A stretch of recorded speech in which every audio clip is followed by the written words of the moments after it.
it's not morning for me. It's just afternoon, so not too off. What? Weird. Anyway, so today I'm in my car, safely parked. My phone, is propped up on the steering wheel, and I just like pushed my chair back, so I'm leaning back like this. So, it's a fun time. But I felt like, just being isolated in my car instead of being at home. You know how it is. Sometimes you just want to be in your little space. I'm in my little nest, my little cove, to come and talk to you about something that's been sitting on my brain for a little bit of time. Okay, so let's really get into it. Every once in a while, I go down a different late night YouTube hole to see what gets me to go to sleep. I used to watch streams that people would post the VODs on YouTube, and then the thing is, I like watching them, but then I fall asleep and I miss most of it. So I'm like, oh, I want to watch that again when I'm awake. So then I stop watching them to go to sleep, and that's a recurring pattern. So I used to watch streams to go to sleep, and then I moved to rain noises. Or before rain noises, it was soundscapes that include rain.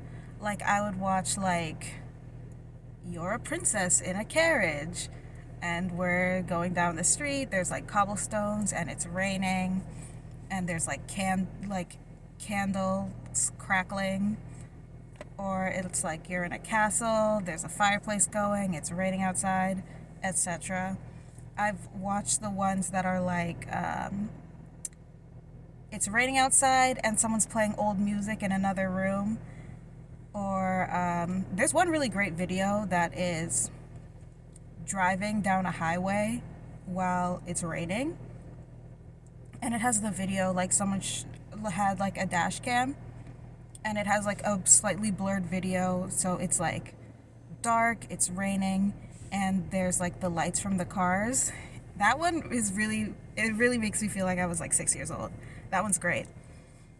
Then just straight up rain. Then it was sound baths, the crystal singing bowls that people do. Those are pretty good. I tried binaural beats for a hot second, but I'm not I wasn't super into them. I was just listening to it to see what it was. And then I started watching In Search Of with Leonard Nimoy. And this is another one where I would watch 1 or 2 episodes to go to sleep, and then I started being really interested in the show. And I just love Leonard Nimoy in general, and I love the 70s. I find them really interesting, and I really like the popular art of the time. So it's just in my field of interest. And I'm also kind of into woo-woo, wiggity, paranormal, spiritualist, unsolved mysteries, things like that. So it was just everything I like. So I started watching a few episodes to go to sleep, and then I was I want to watch these for real. And there's one episode in particular that I found really interesting and that really stayed on my mind, and it is called In Search of Other Voices, and it's about communicating with plants. So I want to come on here today and talk to you guys about the experiments that were shown and discussed in that episode, and some modern experiments and theories and science in the realm of plant communication and botany. I'm going to start with the more modern stuff because I think it's an easier like lead in. It'll give like a good foundation. But in general, I do want to say like, don't take me as fact. Like fact check me like so much. Like if you find this topic interesting, I hope after seeing this, what your impulse is to look up the people that I mention and the experiments that I'm talking about, and not just like because I told you it's true. You know what I'm saying? What's the In Search of intro? This series presents information based in part on theory and conjecture.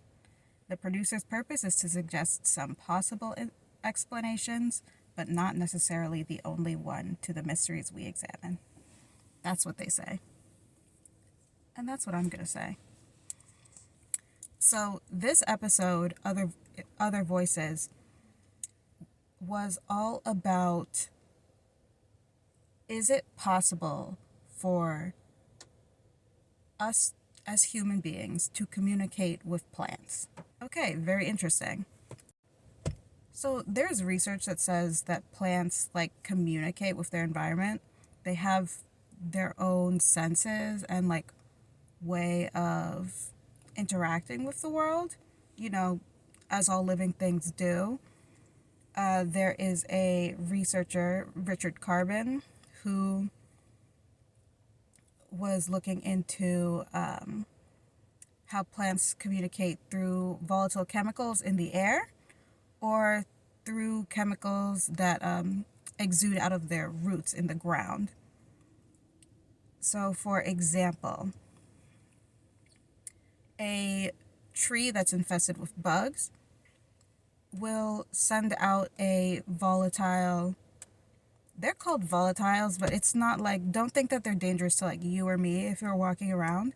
It's just like chemical that they're like, it's like coming off of them. So they'll send out this chemical message, and the trees in the area around them, which are not infected, will, in response, start to produce their own chemicals to like prevent those, like bug repelling chemicals to prevent like those same insects from traveling, you know, to other trees in the nearby area. He was also looking at corn seedlings. Or no, this was a different guy, actually. Velimir Ninkov was looking at corn seedlings and their roots. His experiment was with planting them close together to stimulate competition. And what he found was that the seedlings could sort of sense the roots of other plants around them, other seedlings, and would in response put their focus of growth away from growing deeper roots into growing taller above ground, so that when they're competing for sunlight, you know, the taller plant is, you know, the one that gets the most access to that resource because they don't have anything else blocking them from the sun. You see what I mean? He was also looking at touch stimulus, where if the seedling was brushing up against another plant, it would change its growth pattern to like put itself in a better position to not be like choked out by other plants. You know what I'm saying? I hope this makes sense at all, this entire video, because it's very interesting to me. But I'm trying to give this foundation like from the point of view of someone who's not a scientist. I was just looking into this stuff. This was not like, I didn't go and like Google who found this or like a source for this. This is just something that I know from, I have a couple of monsteras and I'm trying to like raise them. I've gone through a few monsteras. No. Shh. So monsteras, if they don't have enough sunlight, their growth pattern changes to grow away from light and towards shade. And what the plant is doing in that case is looking for another plant or tree that they can climb up, because monsteras have vines, so that they can reach the sunlight by getting higher instead of spreading out. Since monsteras, they grow in rainforest where there's usually canopy cover. And, you know, all these things, they don't necessarily mean that plants are like in conversation with each other in the traditional sense, but it shows that they're engaging with their environment, and not necessarily as a consciousness, but, you know, as living things. One thing that I wonder about from time to time, honestly, because I saw a meme of like a diagram with plants and their above ground and then their roots underground, and it was captioned, "They're sharing memes you could never comprehend." And I looked at that and I was kind of like, I bet that's true. Like, because if you look at animals, insects, things like that, they can sort of have a sense of humor. Like, if you have a pet, like, do you think that they joke around or like play around? I don't think it's like super out of this world to think that other living organisms have the ability to like play around and joke around. That those jokes, like, they might not be comprehensible to us at all ever, but I think it could be a possibility that like mushrooms are sharing memes. Is this oak tree talking shit about me? What's the like photosynthesis gossip? I don't know. That's something that I think about often, and I'm like, mushrooms, I wish I could hear your type 5. I want to know your stand-up routine. I would go. So to move on to some of the people that were in this episode, one of the first was Dorothy Ritalik, who did this really famous plant experiment that it's actually something I definitely learned about when I was in like elementary school, but I don't think anyone ever used her name with me. Or maybe people were just talking about it like offhandedly, like probably my music teacher talked about it or something. But she is the person who did this the famous experiment with plants and music. She played 3 to 4 hours at a time when looking into her published essay about it. For 3 to 4 hours at a time, she would play classical music and hard rock music for different sets of plants. She used all different types of plants, from like vegetables to flowers to trees and seedlings, and they were all watered the same amount and kept in the same conditions, with the goal being the only difference between all of between the 2 groups, or sometimes 3 groups. She had like a neutral like music that was like country. But between the groups in the experiment, the only difference between them was supposed to be the music. Classical music and hard rock music. And in her experiments, what she found was that the classical music plants grew bigger and stronger and faster, and the hard rock music plants like bent away from the speakers and withered and died. And it sounds a little goofy. And the main criticism of the experiment, when I was looking it up, is that the findings are really biased towards her own personal taste in music.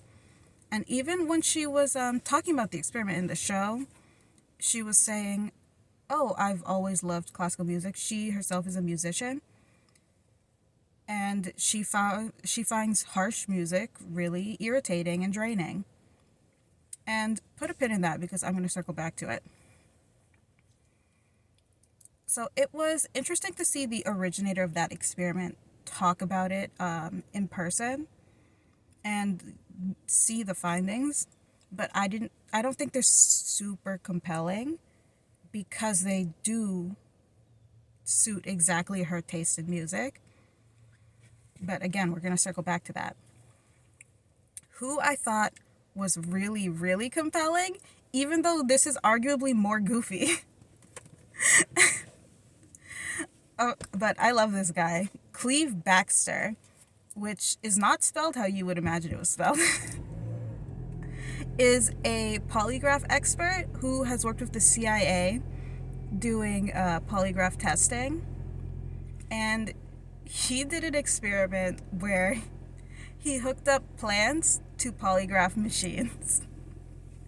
And this was the point in the episode where I was kind of falling asleep and I woke back up because I was like, what? A little tangent about Cleve Baxter. He was actually supposed to administer a polygraph test for Travis Walton, who's this famous alien abduction experiencer. He wrote a book called The Walton Experience. His story is also the basis for the movie Fire in the Sky. He went missing for 5 days, and when he was found again, he was like, I was abducted by aliens, and everyone was like, ah. And he got into this big, like, duel, him and his brother, the other witnesses to his abduction, and this UFO, like, debunker, Philip Klass. And when Travis Walton was originally given a polygraph test after coming back, the polygraph technician was really biased and was, like, yelling at him, presented his findings really in a really unprofessional manner. So that test was sort of thrown in the trash or marked as inconclusive because of the polygraph technician's behavior. So they wanted to do a second polygraph test, and they were going to have Cleve Baxter administer it. But because of his plant experiments, Philip Klass refused to accept any tests that Cleve had administered. And, you know, the guys on Travis's team were like, we're doing it with Cleve or we're doing it with no one. And they just ended up not doing the test. Since then, I believe Travis Walton has done like 13, probably more, polygraph tests. And for the most part, they say he was telling the truth. I believe Travis Walton, but I'm an alien person. I'm an alien believer in general, and Travis's story sounds really compelling to me, but that's for a whole nother video, maybe. Like, that's a completely different thing. But listening to, I need to stop clicking my pen. Listening to a podcast about Travis Walton and hearing Cleve Baxter's name come up after I had been researching him for this, I was like, whoa, ah! Because the first time I had heard about it, heard about Cleve was in the Travis Walton story, but it just glossed over. I didn't know anything about it, and it didn't stick with me.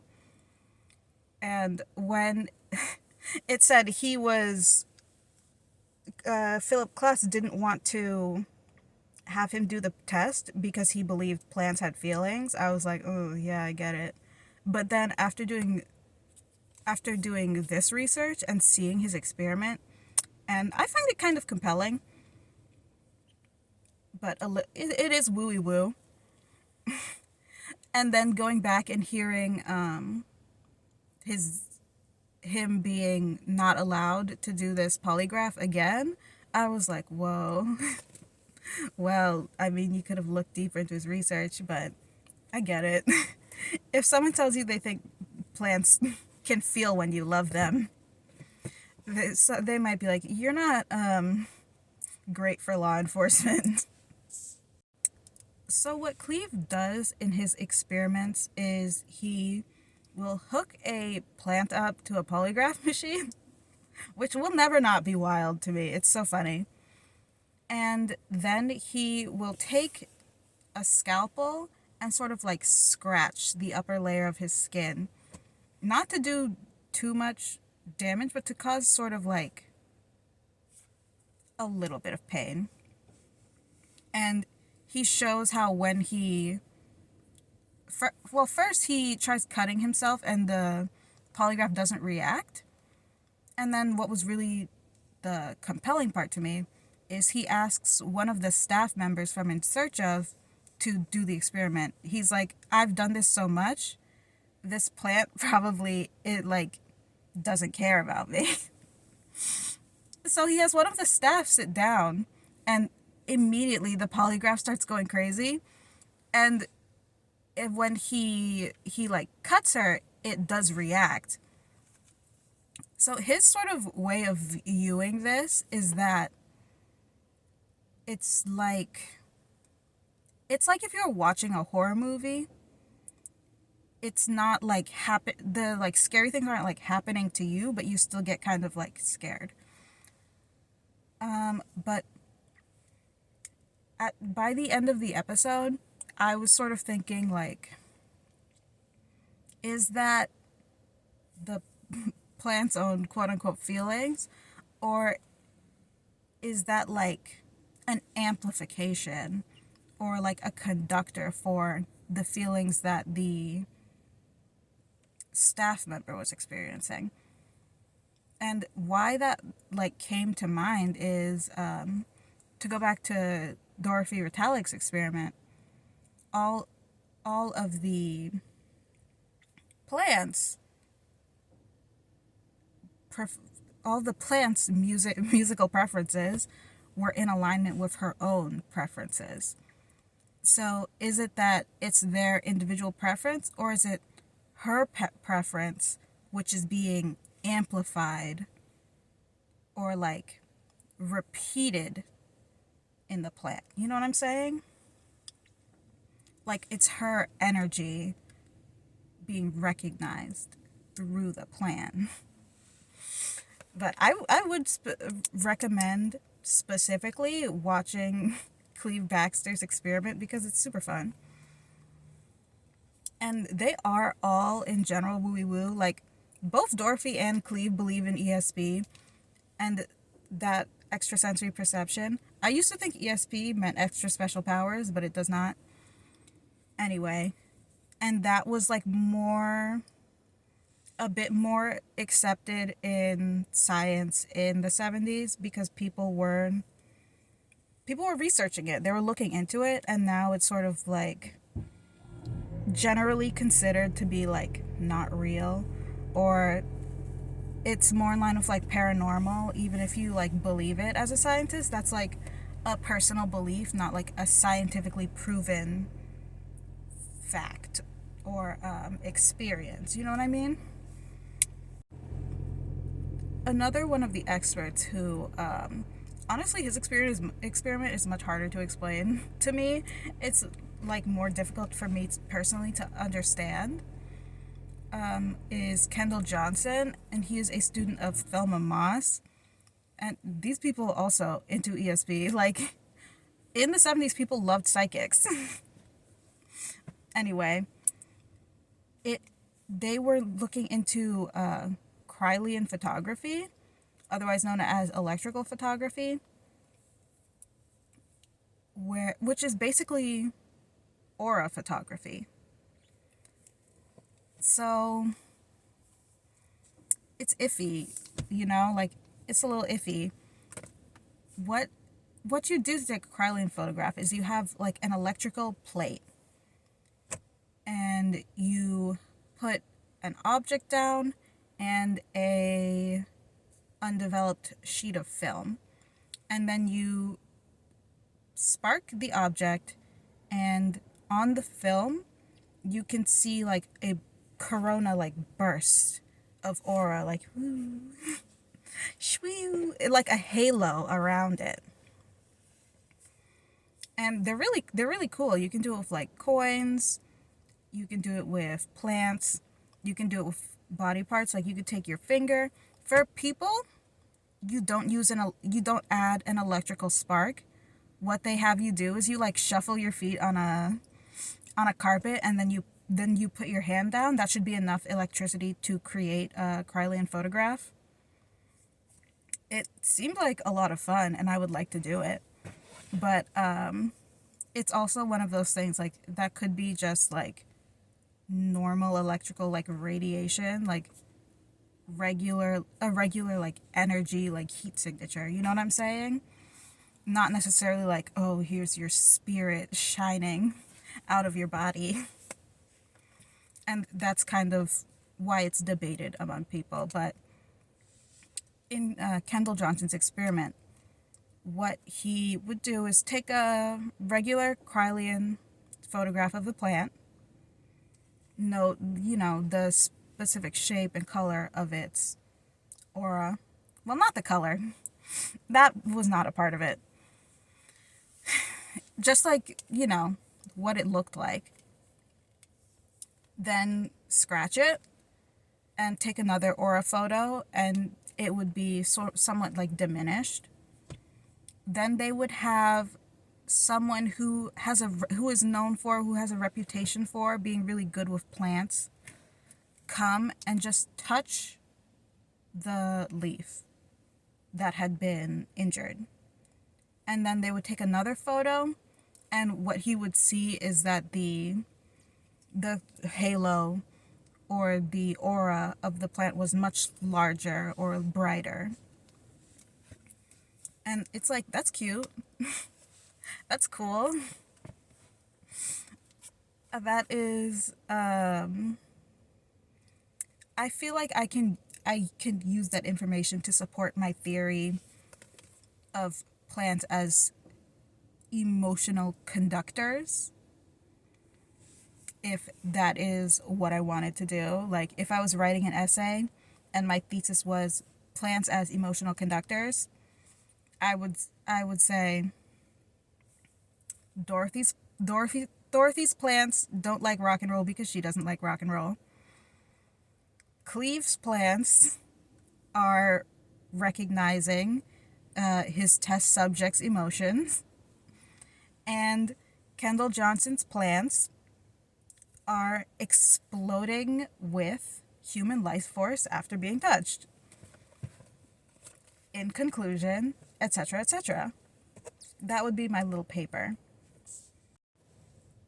I do think, though, it's a little bit of a more self-centered theory, as opposed to the theory of seeing plants as having their own consciousness, which we're just...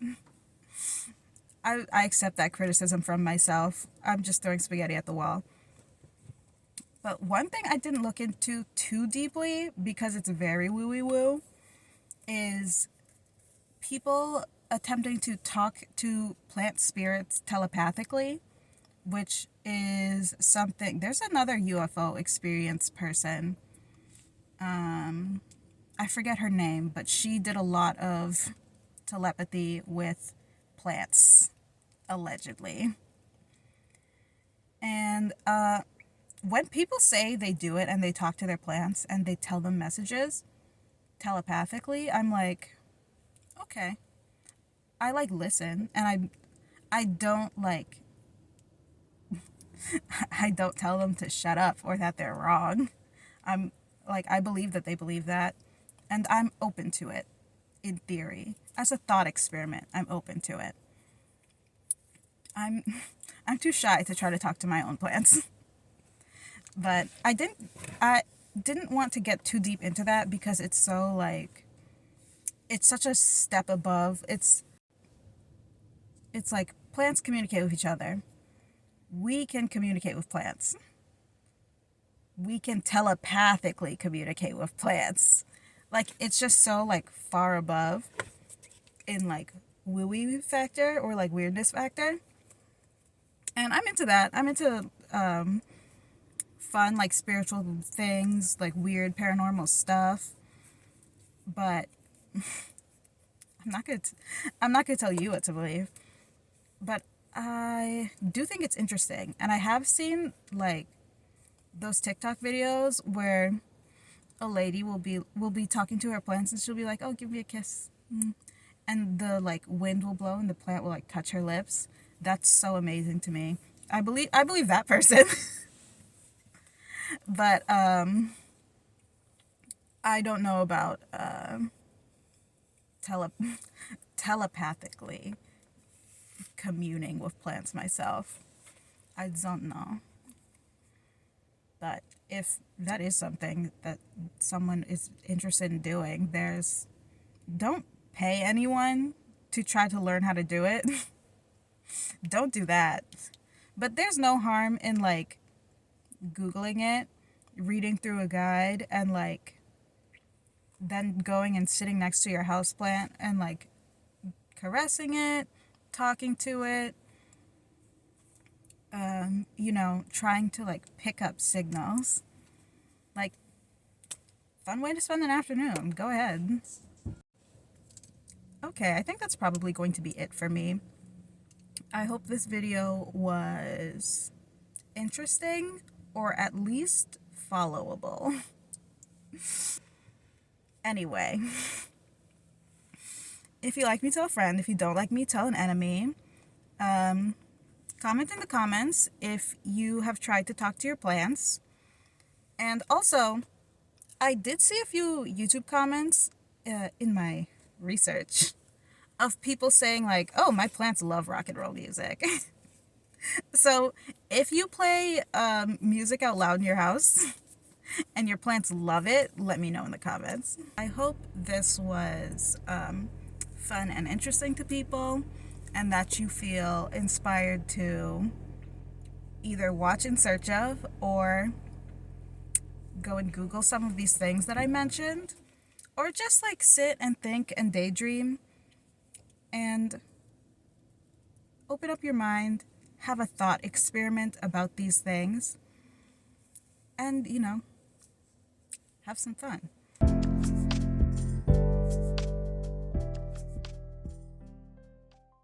Oh, this is interesting. My plants love rock and roll music. Right on. Or right on. Go Hordes.